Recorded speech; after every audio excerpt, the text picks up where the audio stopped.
Assalamualaikum, selamat pagi dan salam Malaysia Madani. Dan bersama saya Nur Zamri dalam Berita Pagi edisi Jumaat 26 Januari 2024. Baik saudara, kita mulakan dengan perkembangan banjir di Terengganu. 6 lagi pusat pemindahan sementara PPS dibuka di Besut. Ini menjadikan jumlah penduduk yang dipindahkan di 31 PPS di 4 daerah meningkat kepada 1,760 orang. Sekretariat Jawatankuasa Pengurusan Bencana Negeri dalam satu kenyataan memaklumkan, daripada jumlah itu, Dungun merekodkan penduduk tertinggi dipindahkan dengan 415 orang. Ini diikuti Besut 383 orang, Hulu Terengganu 255 dan Setiu 182. Hujan yang masih melanda di kebanyakan tempat di sekitar Hulu Terengganu, Dungun dan Besut menyebabkan penduduk dipindahkan terus meningkat.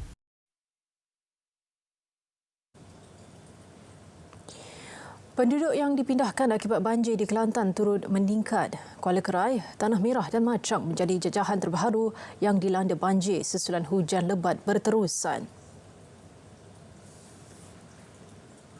Menurut portal Info Bencana JKM, penduduk yang dipindahkan meningkat kepada 835 orang daripada 256 keluarga kini berlindung di 17 PPS di 4 daerah iaitu Pasir Putih, Kuala Kerai, Tanah Merah dan Machang. Daripada jumlah itu, 350 orang ditempatkan di 2 PPS di Pasir Putih. Ini diikuti Tanah Merah 242, Kuala Kerai 225 dan Machang 18 orang. Dalam pada itu, 3 sungai melebihi tahap bahaya. Sungai Nal di Kampung Sungai Nal, Kuala Kerai, Sungai Golok di Kampung Jenub Tanah Merah dan Sungai Kelantan di Kuala Besar. Di Pahang pula, penduduk yang dipindahkan terus mencatat peningkatan. Seramai 465 orang daripada 201 keluarga dipindahkan. Menurut portal Info Bencana Jabatan Kebajikan Masyarakat, semua penduduk terjejas masih berlindung di Sekolah Menengah Kebangsaan Sungai Lembing, Kuantan. Beberapa laluan di Sungai Lembing tidak dapat dilalui oleh kenderaan ringan dan berat kerana ditenggelami air. 2 sungai merekodkan bacaan pada paras bahaya iaitu Sungai Lembing, Kuantan serta Sungai Rombin di Jambatan, Kuantan Segamat.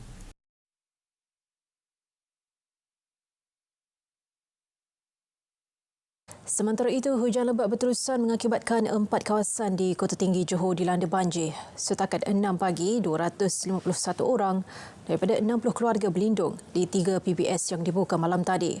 Pengerusi Jawatankuasa Pengurusan Bencana Tan Sri Azmi Rohani menyatakan, Felda Air Tawar 1 merekodkan 162 orang yang ditempatkan di PPS Sekolah Kebangsaan Felda Air Tawar 1.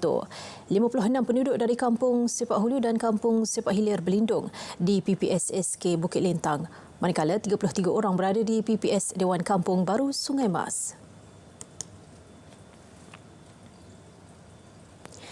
Masyarakat luar bandar di Sabah akan mendapat akses keadilan lebih baik. Ini menerusi program Justice on Wheels GOW Jabatan Bantuan Guaman JBJ. Menerusi program itu, rakyat diberi khidmat nasihat, bantuan guaman dan kefahaman mengenai hak mereka dari segi undang-undang. Menteri di Jabatan Perdana Menteri Undang-Undang dan Formasi Institusi, Datuk Seri Azalina Othman Said berkata, ini penting kerana masyarakat luar bandar sering menjadi mangsa kepada pelbagai jenayah, antaranya penipuan dalam talian dan gangguan seksual terhadap kanak-kanak. Penambahan daripada Mahkamah Bergerak yang dah lama wujud ialah penampilan Justice on Wheels, iaitu bantuan guaman bergerak. Sebab no point having Mahkamah Bergerak and rakyat tak tahu hak mereka. So at least we can have legal aid on standby in case they need some clarification on issues. Beliau berkata demikian dalam sidang media selepas pelancaran program GOW JPD di Penampang.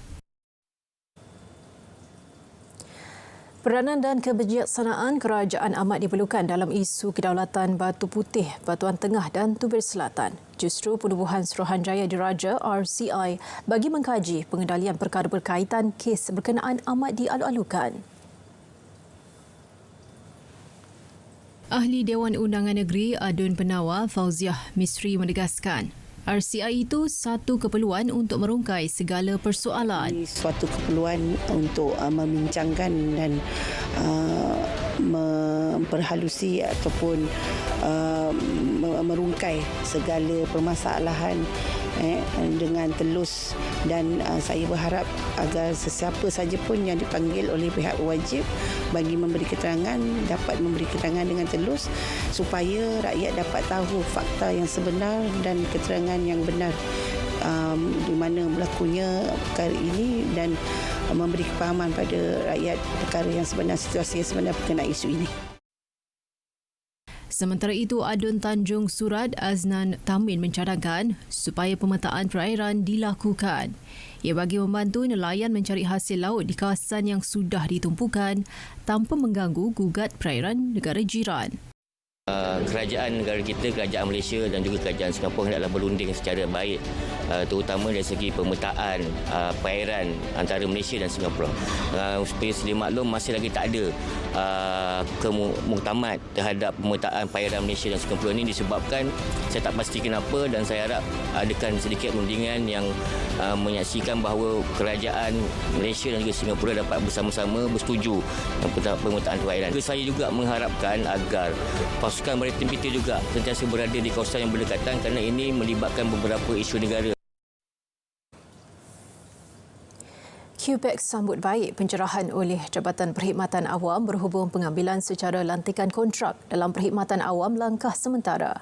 Bagaimanapun, Presiden QPEX, Datuk Dr. Adnan Mat berkata, sesi libat urus wajar diadakan dengan pihak-pihak berkepentingan sebelum skim caruman KWSP secara mandatori ditetapkan kepada lantikan baru kelak. Pandangan QPEX juga jelas, sesuatu perkara yang akan dilaksana perlu berlandaskan prinsip tidak mengurangkan faedah semasa yang dinikmati penjawat awam ketika ini. Selain memastikan gaji diterima penjawat awam dapat memberi kesejahteraan hidup, sekaligus mampu memberi simpanan untuk hari persaraan kelak. Datuk Dr. Adnan berpandangan kerajaan tidak wajar memansuhkan skim pencen penjawat awam yang secara puratanya berkhidmat untuk negara melebihi 30 tahun sebelum layak menerima faedah seraan. QPEX menyarankan kerajaan mengkaji semula pemberian pencen kepada ahli politik yang berkhidmat pada tempoh lebih singkat berbanding penjawat awam. Semua yang berkunjung berpeluang memenangi cabutan bertuah walaupun tidak menginap di mana-mana hotel di Melaka seperti disyaratkan sebelum ini.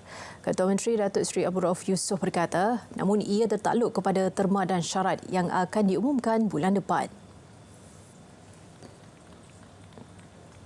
Setakat ini, 8 buah kereta pelbagai jenama dan 10 motosikal diterima kerajaan negeri untuk dijadikan sebagai hadiah cabutan bertuah kepada pengunjung sempena Tahun Melawat Melaka 2024 TMM 2024. Kali ini kita buka kepada semua orang. Kaedahnya saya akan umumkan nanti. Siapa saja datang ke Melaka, ada syarat dan syarat-syarat penyertaannya, dan semua orang layak untuk berpeluang untuk mendapat hadiah cabutan nombor bertuah.